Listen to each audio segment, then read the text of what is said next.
اعوذ باللہ من الشیطان الرجیم بسم اللہ الرحمن الرحیم سورۃ انشقاق کا آخری حصہ پڑھ رہے ہیں ہم. تو فلا، فا کا مطلب بس، لا نہیں، اقسمو میں قسم اٹھاتا ہوں، قسمہ یقسمو اقسمو اقسمو وہی بات ہے، یا ہاں یہی ہے. فلا اقسم پس نہیں میں قسم اٹھاتا ہوں بالشفق کی، شفق کی. شفق کا مطلب ہوتا ہے آسمان پہ جو لالی سی آتی ہے نا مغرب کے بعد، جو یعنی شام کا آخری پہر ہوتا ہے، اس کے بعد رات شروع ہو جاتی ہے، آسمان پہ لالی سی نہیں آتی مغرب کے بعد، اس کو شفق کہا جاتا ہے. فلا اقسم بالشفق، یہ لا اضافی یا زائد ہے، کیونکہ اس لا کا مطلب یہ نہیں ہے کہ نہیں میں قسم اٹھاتا ہوں، بلکہ یہ ایک علیحدہ مفہوم دیتا ہے کہ نہیں، یعنی جو تم سوچ رہے ہو نہیں، میں قسم اٹھاتا ہوں شفق کی، واللیلی اور رات کی قسم، وما اور وہ چیز واسکا وہ جو ڈھانپ لے، اور جس کو وہ ڈھانپ لے، اس سے مراد جو بھی جانور وغیرہ بھی، اور رات کے ستارے، آسمان پہ جو ستارے نمودار ہوتے ہیں صرف رات کو، وہ چیز. والقمری اور چاند کی قسم، اذا اتسق جب وہ پورا ہو جائے. تسق کا مطلب ہوتا ہے پورا ہونا. تو اللہ تعالیٰ نے یہاں پہ 3 قسمیں اٹھائیں. قسم ہے شفق کی اور رات کی قسم جب وہ ڈھانپ لے، اور چاند کی قسم جب وہ پورا ہو جائے. لَتَرْكَبُنَّ رَكَبَ، راکبہ کا مطلب ہوتا ہے سوار ہونا. تو اور یرکبو ترکبو، اس کا مطلب ہوتا ہے سوار ہونا. لَتَرْكَبُنَّ لام اور نون آخر میں جو ہے وہ ساکن نہیں، یعنی وہ صیغہ تاکید نہیں ہوتا. لَيَضْرِبَنَّ وہ ضرور مارے گا. لَتَرْكَبُنَّ تم ضرور سوار ہوگے. طبقاً ایک حالت سے، ان طبقن دوسری حالت میں. تم ایک طبق کہتے ہیں درجہ یا ایک حالت، تم ایک درجے سے دوسرے درجے میں ضرور سوار ہوگے. یہ اللہ تعالیٰ نے اس میں فرمایا. اور یہ ہم چونکہ انسانی زندگی جو ہے نا وہ مختلف اسٹیجز سے گزر رہی ہوتی ہے، کوئی ایک طرح کی نہیں ہوتی، تو اس سے یہ کہا گیا. اس میں اللہ تعالیٰ نے شفق کی قسم دی کہ چاند رات، یعنی شفق جو ہے اندھیری جو یہ لالی ہوتی ہے یہ ختم ہو جاتی ہے. پھر جو چاند ہمیں ستارے جو بھی چیزیں دکھا رہا ہوتا ہے، چاند نہیں، رات، جو بھی ستارے آسمان پہ نظر آتے ہیں وہ رات کو نظر آتے ہیں، پھر غائب ہو جاتے ہیں، حالت تبدیل ہوتی رہتی ہے. اور چاند کے بارے میں تو یہی کلیئر ہے کہ چاند کس طرح چھوٹا کھجور کی شاخ سے لے کے پھر بڑا ہوتا ہے، اور پھر واپس کھجور کی شاخ کی طرح باریک ہو جاتا ہے.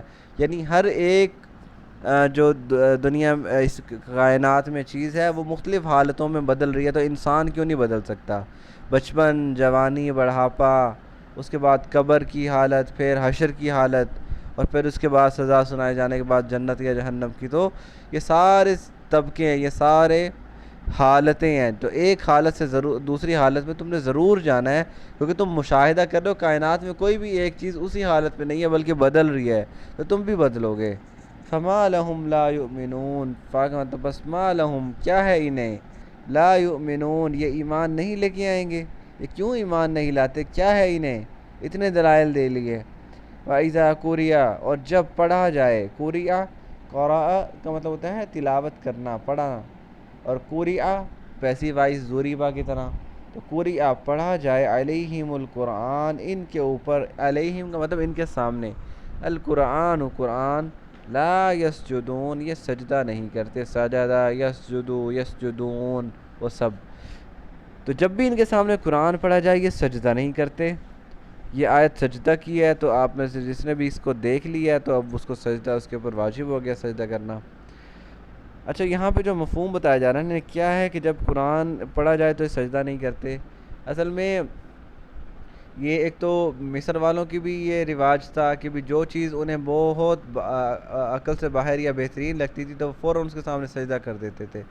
جیسے جب حضرت موسیٰ اور جادوگروں کا مقابلہ ہوا، اور جادوگروں نے یہ دیکھ لیا کہ یہ جادو نہیں ہے، یہ کوئی نبوت یا اللہ کا ہی کوئی دلائل ہے، اللہ کی ہی حقانیت کے، یہ ہمارے بس میں یہ کوئی جادو یا ایسا نہیں کر سکتا، تو فوراً سجدے میں گر گئے.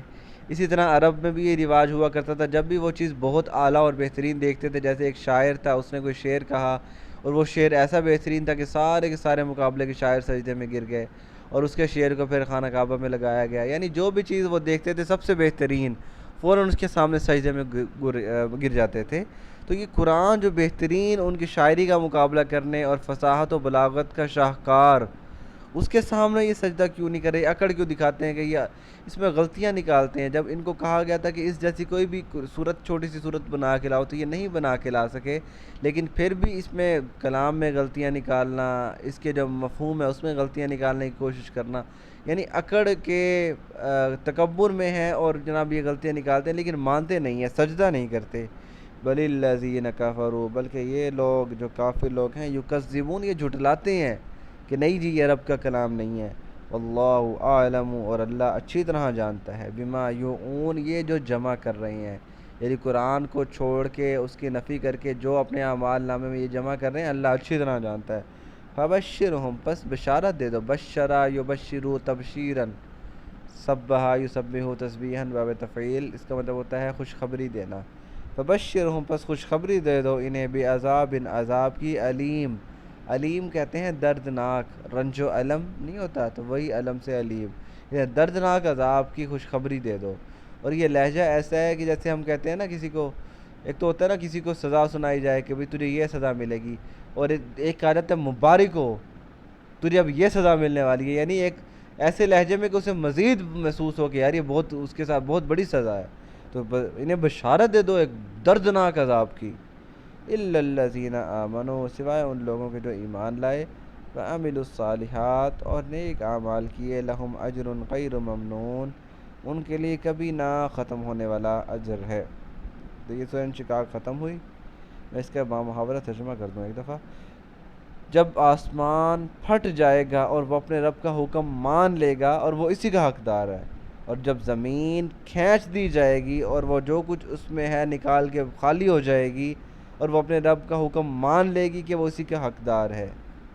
اے انسان، بے شک تو اپنے رب کی طرف کوشش کرنے والا ہے، مشقت اٹھانے والا ہے، اور پھر تو اس سے ملاقات کرے گا۔ تو جس کو اس کا اعمال نامہ دائیں ہاتھ میں دیا گیا، بس عنقریب اس کا حساب آسان ہوگا اور وہ اپنے گھر والوں کی طرف خوش و خرم لوٹے گا، اور جس کو اس کا اعمال نامہ پیٹھ کے پیچھے سے دیا گیا، پس عنقریب وہ موت کو پکارے گا اور وہ آگ میں داخل ہوگا۔ یہ اپنے گھر والوں کے ساتھ خوش رہا کرتا تھا، اور اس نے یہ گمان کر لیا تھا کہ کوئی لوٹنا نہیں ہے، ہرگز نہیں، بلکہ بے شک اس کا رب اسے اچھی طرح دیکھ رہا تھا۔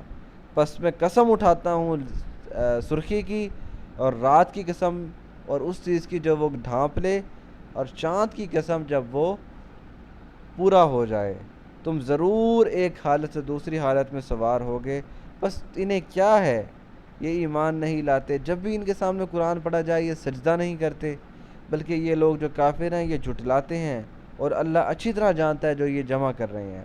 بس انہیں دردناک عذاب کی خوشخبری دے دو، سوائے ان لوگوں کے جو ایمان لائے اور نیک اعمال کیے، ان کے لیے کبھی نہ ختم ہونے والا اجر ہے۔ تو سورہ انشقاق ختم، وما علینا الا البلاغ المبین۔